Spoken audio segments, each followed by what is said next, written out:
이재명 대통령은 정책 수단을 총동원해 주거용이 아닌 투자, 투기용 1주택자도 보유보다 매각이 유리한 상황을 만들겠다고 밝혔습니다. 이 대통령은 어제 오후 소셜미디어 X에 통상적 주거는 적극 보호하되 주택을 이용한 투자, 투기는 철저히 봉쇄되도록 할 것이라며 이같이 적었습니다. 이어 각종 규제와 부담은 실거주용 1주택을 기본으로 주거 여부와 주택 수, 가격 수준 등에 따라 세밀하게 가중치를 주겠다며 초고가 주택에 대해선 선진국 수도 수준에 상응하는 부담과 규제를 안게 될 것이라고 예고했습니다.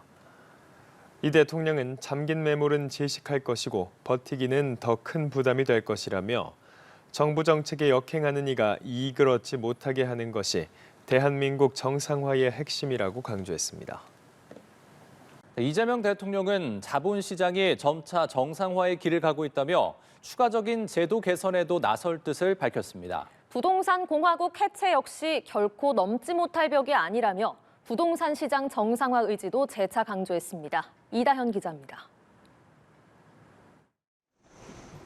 코스피가 6,000선을 돌파한 가운데 이재명 대통령은 자본시장이 정상화의 길을 가고 있다고 평가했습니다.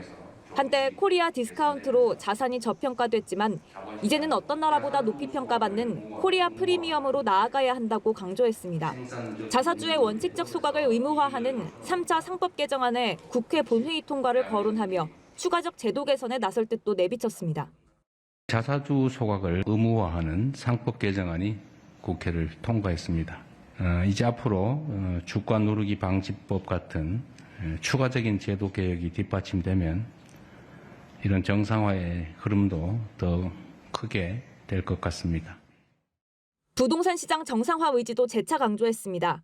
이 대통령은 망국적인 부동산 공화국을 해체하는 것 역시도 결코 넘지 못할 벽은 아니다라고 밝혔습니다.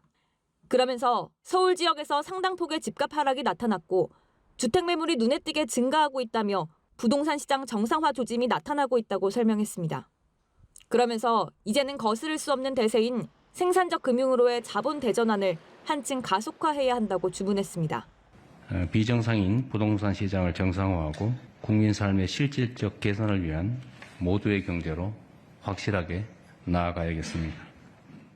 이 대통령은 앞서 SNS에도 주식시장 개혁, 자본시장 선진화, 주택시장 안정, 부동산 투기 공화국 탈출은 앞으로도 쭉 계속된다면서 정부 정책 방향을 일관되게 이어갈 것임을 예고했습니다.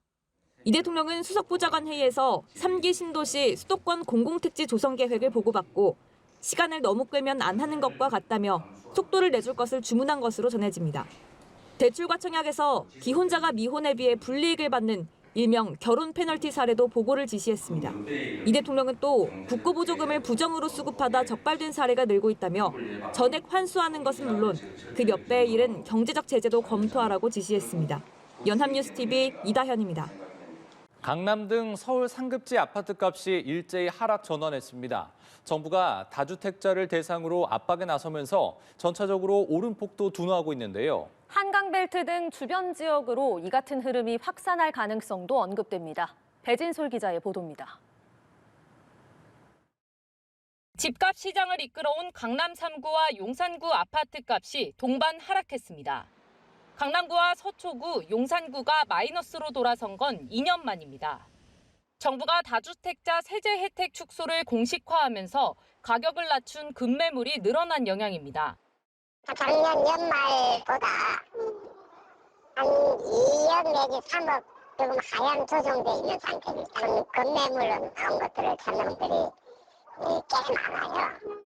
실제 서울 아파트 매물은 7만여 건으로 다주택자 양도세 중과 유예 종료 방침을 밝힌 이후 25% 늘었습니다.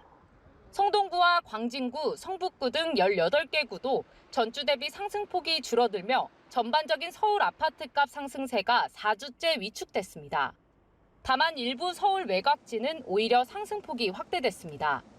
일부 단지에서 하락 매물 거래 체결되는 등 지역 단지별 혼조세를 보이는 가운데 선호도 높은 대단지 및 역세권 단지 중심으로 수요가 지속되면서 가격 조정 흐름이 주변 지역으로 확산할 가능성도 언급됩니다. 다주택자 양도세 중과 유예가 종료되는 거래 약정 마지노선인 4월 중순까지 막판 급매물이 쏟아져 가격 하락폭이 커질 수 있다는 전망입니다. 이들 지역의 하락세는 한강벨트는 물론 서울 나머지 지역까지 연쇄적으로 영향을 줄 수 있습니다. 지금 급매물이 나오지만 소화가 되지 않고 있어서 서울도 곧 약세로 진입할 가능성이 커 보입니다.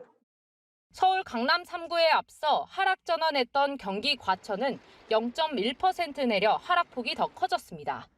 연합뉴스TV 배진솔입니다. 정부가 온라인 커뮤니티를 통한 집값 담합 행위에 대한 단속을 강화하는 등 불법 행위의 무관용 원칙으로 적극 대응하기로 했습니다.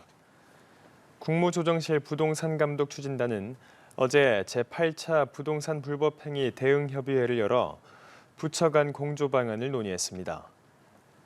국토교통부는 신고 접수된 위법 행위에 대해 신속하게 조치하고 경찰청은 인위적 가격 형성 시도에 대한 첩보 수집과 단속을 강화합니다. 서울시는 강남과 서초, 송파 등 대단지 아파트 밀집 지역을 중심으로 집중 점검과 수사를 실시합니다. 김용수 국무 2차장은 부동산 시장 질서를 교란하는 행위에 대해 관계기관과 긴밀히 협력해 엄정하게 대응해 나가겠다고 강조했습니다. 연일 부동산 시장 정상화 의지를 드러내고 있는 이재명 대통령이 또다시 다주택자 등을 향해 경고성 메시지를 내놨습니다. 이 대통령은 모든 문제의 원천은 부동산이라며 아파트 투기에 이어 농지 투기 규제에도 나서겠다는 뜻을 밝혔습니다. 이다영 기자입니다. 이재명 대통령이 SNS 글을 통해 다주택자 규제 등 부동산 시장 정상화 의지를 재차 드러냈습니다. 이 대통령은 시장에 맞서지 말라는 말도 있지만 정부에 맞서지 말라는 말도 있다면서 권력은 비정상을 정상으로 만들 수 있다는 경고성 메시지를 내놨습니다. 다주택 유지는 자유지만 책임을 피할 수 없을 것이라며 정상화를 위한 막강한 수단으로는 규제와 세제, 금융, 공급 등을 언급했습니다. 부동산 시장 정상화 메시지는 국무회의에서도 거듭됐습니다. 집 문제 다음으로 일반 부동산 정책을 살펴야 한다고 언급한 이 대통령. 이번에는 특히 농지가 투기 대상이 됐다고 꼬집었습니다. 하여튼 문제는 이 나라의 모든 문제의 원천은 이 부동산 문제예요, 부동산. 귀농 귀촌을 하려고 해도 농지 가격이 비싸 어렵다고 한다며 농지 가격에 대해서도 검토를 해봐야 한다고 강조했습니다. 특히 경자유전, 즉 농사를 짓는 사람만 농지를 소유하게 돼 있는데 온갖 방식으로 위헌 행위가 이뤄진다면서 대규모 인력을 투입한 전수조사와 매각 명령을 지시했습니다. 농사 짓는다고 사가지고 방치해 놓은 거는 이제 강제 매각 명령 받는다, 과징금에. 그것도 별도로 한번 검토해서 보고하도록 하죠. 예, 실태 조사하고 어떻게 처리할 건지. 이 대통령은 담합 문제도 재차 꺼내들었습니다. 하면 걸린다고 생각하게 만들어야 한다며 신고 포상금을 대대적으로 올리는 방안을 제시했습니다. 악소리 나게. 로또 하는 것보다 이거 야 담합 뒤지자 이렇게 하게 만들어야지. 수백억 줘도 괜찮습니다. 한 20% 막 줘도. 알겠습니다. 촉법소년 연령을 낮출 것인지 여부는 2달 뒤 결론을 내리기로 했습니다. 이와 관련해 이 대통령은 압도적 다수의 국민이 최소한 1살은 낮춰야 하지 않느냐는 의견인 것 같다며 충분한 논의와 의견 수렴을 당부했습니다. 연합뉴스TV 이다현입니다. 이재명 대통령이 부동산 시장 정상화 의지를 재차 밝혔습니다. 특히 시장에 맞서지 말라는 말도 있지만 정부에 맞서지 말라는 말도 있다며 비정상의 정상화에 따른 위험과 책임을 피할 수 없을 것이라는 경고 메시지도 내놨습니다. 보도에 이다연 기자입니다. 이재명 대통령은 오늘 오전 권력은 비정상을 정상으로 만들 수 있다며 부동산 시장 정상화 의지를 거듭 강조하는 SNS 글을 올렸습니다. 이 대통령은 집값 상승에 기대감이 낮아졌다는 내용의 기사를 함께 공유했습니다. 그러면서 다주택을 유지하든 비거주 투자용 주택을 보유하든 평당 3억씩 하는 초고가 주택을 보유하든 자유라면서도 비정상화의 정상화에 따른 위험과 책임을 피할 수 없을 것이라고 강조했습니다. 특히 시장에 맞서지 말라는 말도 있지만 정부에 맞서지 말라는 말도 있다고 경고성 메시지를 내놨습니다. 이어 대한민국의 정상화를 믿거나 말거나 저항할지 순응할지 각자의 자유지만 주식시장 정상화처럼 그에 따른 손익 역시 각자의 몫이라고 덧붙였습니다. 이 대통령은 권력은 정상사회를 비정상으로 만들 수도 있고 비정상을 정상으로 만들 수 있다면서 정상화를 위한 막강한 수단으로 규제와 세제, 금융 공급 등을 언급했습니다. 또 문제는 권력의 의사와 의지라면서 권력의 원천은 국민이고 우리 국민은 부동산, 특히 수도권 아파트 시장에서 비정상의 정상화를 지지하고 있다고 강조했습니다. 이 대통령은 부동산 정상화는 어려운 일이지만 계곡 불법 시설 정비나 주식시장 정상화보다는 쉬운 일이라고 재차 언급하며 비정상적인 집값 상승세가 국민 주권 정부에서 계속되리라는 기대는 줄어드는 게 당연하다고 했습니다. 연합뉴스TV 이다현입니다.